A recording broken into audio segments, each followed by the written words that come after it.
আসসালামু আলাইকুম। দিনাজপুর থেকে সবাইকে স্বাগত জানাচ্ছি। আশপাশের আবহাওয়া দেখে কী মনে হচ্ছে? কুয়াশা, চারপাশে দেখেন একদম সাদা হয়ে গেছে। দিনাজপুরে অলরেডি শীত চলে আসছে, মানে শীতের আওয়াজটা চলে আসছে আর কি। কারণ দিনাজপুরে উত্তরবঙ্গে খুব তাড়াতাড়ি শীত আসে, তো চারপাশটা দেখেন একদম সাদা হয়ে গেছে।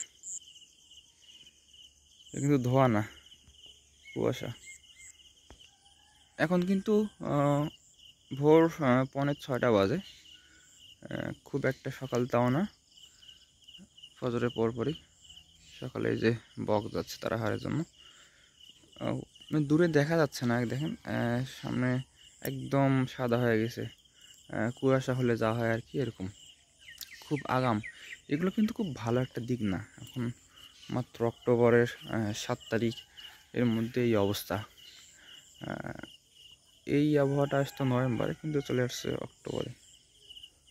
কারণ আবহাওয়ার এখন সব কিছু পরিবর্তন হয়ে যাচ্ছে, মানে অসময়ে বৃষ্টি, অসময়ে গরম, অসময়ে ঠান্ডা চলে আসতেছে। এই পূর্বাভাসটা কিন্তু খারাপ একটা লক্ষণ প্রকাশ করতেছে। আমাদের আবহাওয়া যে খারাপ হয়ে যাচ্ছে, তার একটা নমুনা এটা।